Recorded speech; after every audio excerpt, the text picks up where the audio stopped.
42 பிளேடுங்க, heavy model இது.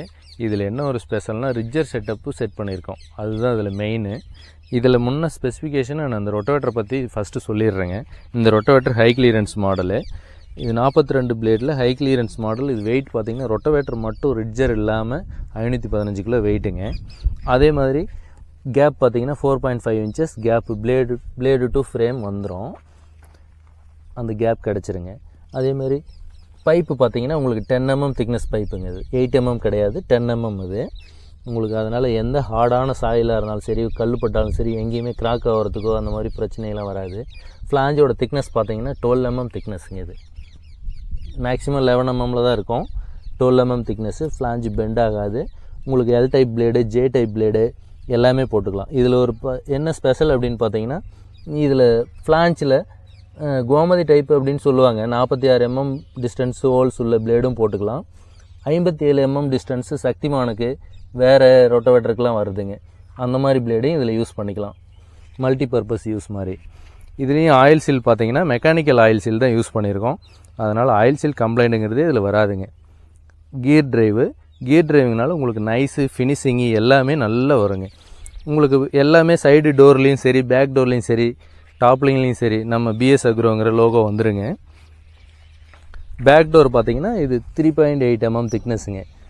உங்களுக்கு 4 mm thickness மாதிரி நல்லா ஹெவியாகவே இருக்கும். உங்களுக்கு டோர் வளையிற பிரச்சனை இதெல்லாம் வராது. இதுதான் நம்ம ரிட்ஜர் செட்டப்புங்க, எக்ஸ்ட்ரா ரிட்ஜர் செட்டப்புங்க. இதில் வந்து 3 ரிட்ஜரு செட் பண்ணி கொடுக்குறோம். இதில் 4 செட் பண்ணிக்கலாம்.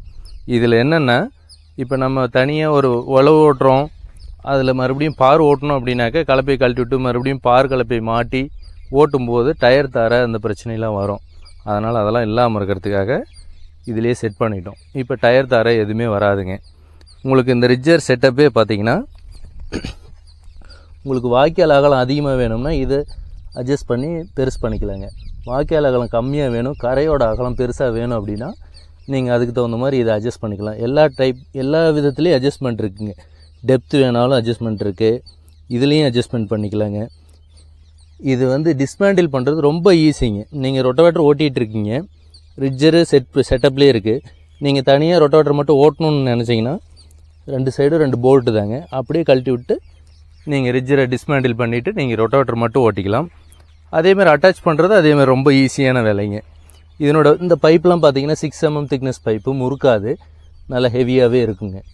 4 இப்போ கரும்புக்கு பார் அமைக்கிற மாதிரி இருந்தால் கூட இந்த 2 3 இருக்குது இல்லைங்களா, இதில் சென்டரை மட்டும் கழட்டிட்டு நீங்கள் எவ்வளோ டிஸ்டன்ஸில் செட் பண்ணுறீங்களோ செட் பண்ணி நீங்கள் பார் போட்டுக்கலாம்.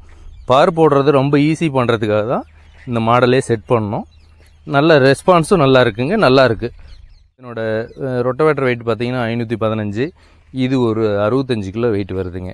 கிட்டத்தட்ட பார்த்தீங்கன்னா 570 கிலோ வெயிட் வந்துடுங்க. உங்களுக்கு இதனோட ரேட் பார்த்தீங்கன்னா இது 98 + 18,500 கொடுக்குறோம். கஸ்டமர் பேசிஸில் கொஞ்சம் டிஸ்கவுண்ட் பண்ணியும் கொடுக்குறோம். இது தனியாக வேறு எந்த ரொட்டோவேட்டருக்கு வேணாலும் ஃபிட் பண்ணிக்கலாங்க. எந்த ரொட்டோவேட்டருக்கு வேணாலும் எந்த பிராண்டாக இருந்தாலும் செட் பண்ணியும் கொடுத்துட்றேங்க. தனி செட்டப்பு. இது 18,500 6 ஃபீட்டுக்கு பண்ணிங்கன்னா, அதே 5 ஃபீட்டுக்கு பண்ணிங்கன்னா 17,500 பண்ணி கொடுத்துட்றேங்க.